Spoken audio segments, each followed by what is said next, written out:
ಮಹಾದೇವರ ಪೂಜೆಗೆ ಹೂಗಳನ್ನು ತರಲಿಕ್ಕೆ 3 ಮಕ್ಕಳು ಬೆಟ್ಟದ ಸಮೀಪದಲ್ಲಿ ನೀರು ಹರಿಯುವ ಗಡ್ಡಿ ಹಳ್ಳಕ್ಕೆ ಹೋಗಿರ್ತಾರೆ. ದೇವತೆಗಳ ರಾಜನಾದ ದೇವೇಂದ್ರನ ಬಳಿಗೆ ಹೋಗ್ತಾರೆ.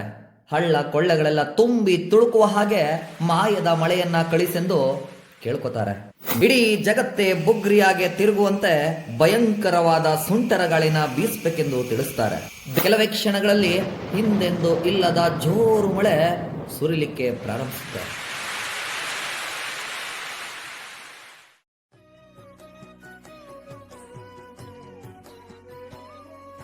ಶಿಶು ಮಕ್ಕಳಿಗೊಲಿದ ಮಾದೇವ. ಶಿಶು ಅಂದ್ರೆ ಶಿಷ್ಯ, ಮಕ್ಕಳಿಗೊಲಿದ ಮಾದೇವ ಅಂತಂದ್ರೆ ತನ್ನ ಶಿಷ್ಯ ಮಕ್ಕಳಿಗೊಲಿದ ಮಹಾದೇವ.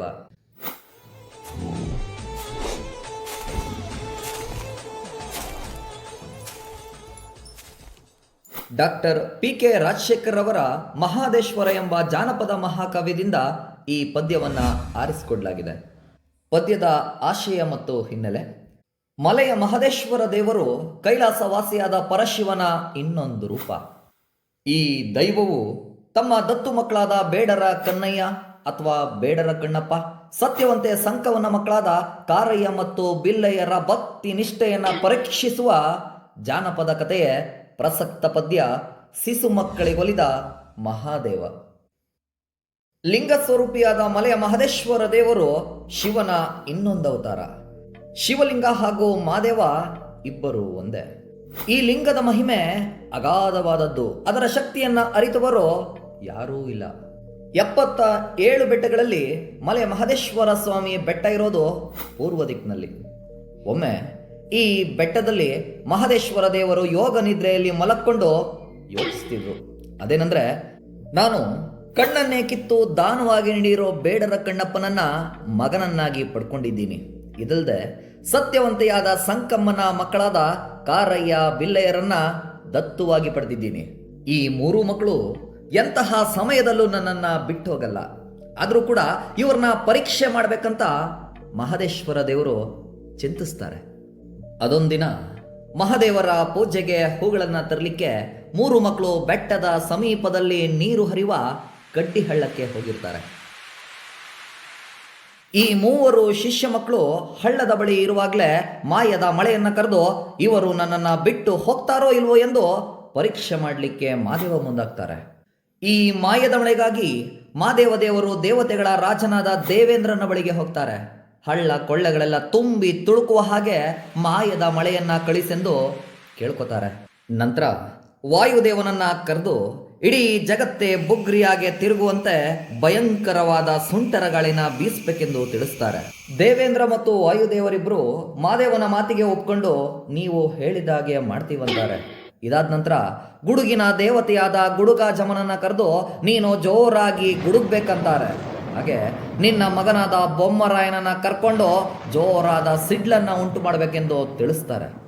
ಮಾದೇವರ ಮಾತಿಗೊಪ್ಕೊಂಡ ಗುಡುಗಾಜಮ್ಮ ಮತ್ತು ಬೊಮ್ಮರಾಯ ಜೋರಾಗಿ ಗುಡುಗು ಸಿಡ್ಲನ್ನ ಆಗಸದಲ್ಲಿ ಮೊಳಗಿಸ್ತಾರೆ. ಆಗ ಇದ್ದಕ್ಕಿದ್ದಂತೆ ಕಪ್ಪಾದ ಕಗ್ಗತ್ತಲು ಭೂಮಿಯನ್ನ ಆವರಿಸ್ಕೊಳ್ಳುತ್ತೆ. ಕೆಲವೇ ಕ್ಷಣಗಳಲ್ಲಿ ಹಿಂದೆಂದು ಇಲ್ಲದ ಜೋರು ಮಳೆ ಸುರಿಲಿಕ್ಕೆ ಪ್ರಾರಂಭಿಸುತ್ತೆ.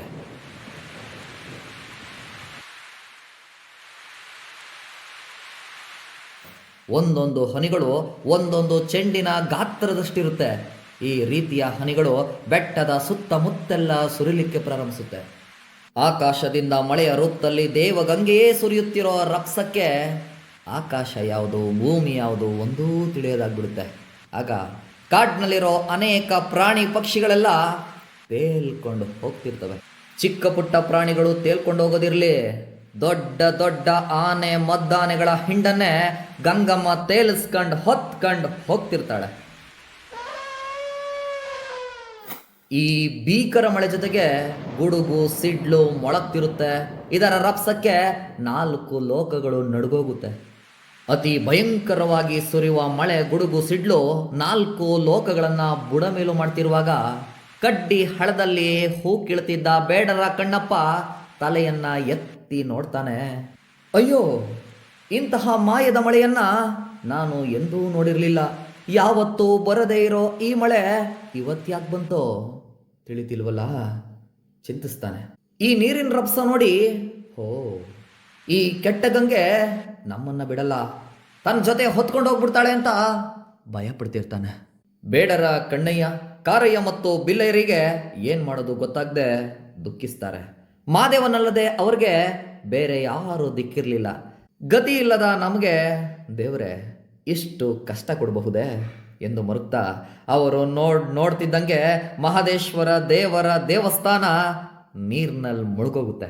ಈ ಮೂವರು ಶಿಷ್ಯಂದರು ಇದನ್ನ ನೋಡಿ, ಎಲ್ಲರನ್ನ ಕಾಪಾಡೋ ಆ ನನ್ನಪ್ಪ ಮಹಾದೇವನ ಗುಡಿಯೇ ನೀರ್ನಲ್ಲಿ ಮುಳುಗೋದ್ಮೇಲೆ ಇನ್ನು ನರ ಮನುಷ್ಯರಾದ ನಾವುಗಳು ಬದುಕಲಿಕ್ಕೆ ಸಾಧ್ಯವೇ ಭಯ ಪಡ್ತಾರೆ. ಆಗ ಸತ್ಯವಂತ ಬೇಡರ ಕಣ್ಣಯ್ಯ ಬಾಯಿ ಬಡ್ಕೊಂಡು, ಬೇಡನಾದ ನನಗೆ ಒಲಿದಿರೋ ಮಹಾದೇವನೇ, ನೀನು ನಿನ್ನ ಮುಖವನ್ನು ತೋರ್ಲಿಲ್ಲ ಅಂತಂದ್ರೆ ನಾನು ಇಲ್ಲೇ ನನ್ನ ಪ್ರಾಣವನ್ನ ಬಿಟ್ಬಿಡ್ತೀನಿ ಅಂತ ಜೋರಾಗಿ ಅಳ್ಳಿಕ್ಕೆ ಪ್ರಾರಂಭಿಸ್ತಾನೆ. ಅಲ್ಲಿಗೆ ಬಂದ ಮಹಾದೇವ ನೀರಿನ ರಭಸಕ್ಕೆ ಜಾರಿ ಬಿದ್ದು ತೇಲಿ ಹೋಗ್ತಿರ್ತಾರೆ. ಆಗ ಕಾರಯ್ಯ ಬಿಲ್ಲಯ್ಯ ದುಃಖಿಸ್ತಿರುವಾಗ್ಲೇ ನೋಡ್ತಿದ್ದಂಗೆ ಮಹಾದೇವ ದೇವರು ನೀರಿನ ಸುಳಿಗೆ ಸಿಕ್ಕಿ ಗಾರನೆ ತಿರುಗ್ಲಿಕ್ಕೆ ಪ್ರಾರಂಭಿಸ್ತಾರೆ.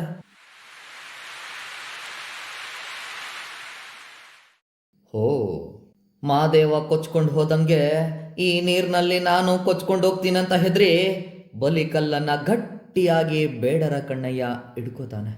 ಇನ್ನು ಕಾರಯ್ಯ ಬಿಲ್ಲಯ್ಯ ಮಹಾದೇವರನ್ನ ನೋಡಿ, ನಮ್ಮನ್ನ ಬಿಟ್ಟು ನೀನು ಗಂಗೆಯಲ್ಲಿ ಸೇರ್ಕೊಂಡೆಯ ಎಂದು ಗೋಳಾಡ್ತಾ, ಗುರುವಿಗೆ ಶಿಷ್ಯರೇ ಇಲ್ವಲ್ಲೋ, ಶಿಷ್ಯರಿಗೆ ಗುರುವೇ ಇಲ್ಲದಂತಾಯ್ತಲ್ಲೋ ಎಂದು ದುಃಖಿಸ್ತಾರೆ. ನಂತರ ನಮ್ಮ ಪ್ರಾಣ ಹೋದ್ರೂ ಪರವಾಗಿಲ್ಲ, ಜಗತ್ತನ್ನ ಆಳುವ ಮಹಾದೇವನನ್ನ ನಾವುಗಳು ಉಳಿಸೋಣ ಎಂದು ನಿರ್ಧರಿಸ್ತಾರೆ. ಹೇ ಮಹಾದೇವ, ಕಾಡಿನಲ್ಲಿ ಗೆಡ್ಡೆ ಗೆಣಸು ತಿಂದು ಬದುಕಬೇಕಾಗಿದ್ದ ನಮಗೆ ಹಾಲು ತುಪ್ಪ ನೀಡಿ ಸಾಕ್ತಲ್ಲಪ್ಪ ಅಂತ ಹೇಳಿ ನೀರಿಗೆ ಧುಮುಕಿ ಬಿಡ್ತಾರೆ. ಈ ಮಕ್ಕಳ ಪ್ರೀತಿಯ ಮಾತುಗಳನ್ನ ಕೇಳಿದ ಮಹಾದೇವ ಎಡಬಲದಲ್ಲಿ ಅವರನ್ನ ತಪ್ಪಿಕೊಂಡು ರಕ್ಷಿಸ್ತಾರೆ. ಈ ಶಿಷ್ಯ ಮಕ್ಕಳಿಂದ ಮಹಾದೇವ ಮಕ್ಕಳಿಗೊಲಿದ ಮಹಾದೇವರೆಂದು ಹೆಸರಾಗ್ತಾರೆ. ನಂತರ ಆ ಮಾಯದ ಮಳೆಗೆ ಸನ್ನೆಯನ್ನ ಮಾಡಿ ಮೇಲಿನ ಲೋಕಕ್ಕೆ ತೆರಳುವಂತೆ ತಿಳಿಸ್ತಾರೆ. ಅಂದಿನಿಂದ ನಮ್ಮ ಮಹಾದೇವರಿಗೆ ಕಾರಯ್ಯನ ಕಂಡ್ರೆ ಕರುಣೆ, ಬಿಲ್ಲಯ್ಯನ ಕಂಡ್ರೆ ಅತೀ ಪ್ರೇಮ. ಈ ಮಕ್ಕಳನ್ನ ತನ್ನ ಹೆಗಲ ಮೇಲೆ ಹೊತ್ಕೊಂಡು ಮಹಾದೇವ ದೇವರು ಗುಡಿಗೆ ಬರ್ತಾರೆ. ನಂಬಿದವರ ಮನದಲ್ಲಿ ಸದಾ ತುಂಬಿ ತುಳುಕಾಡ್ತಾರೆ.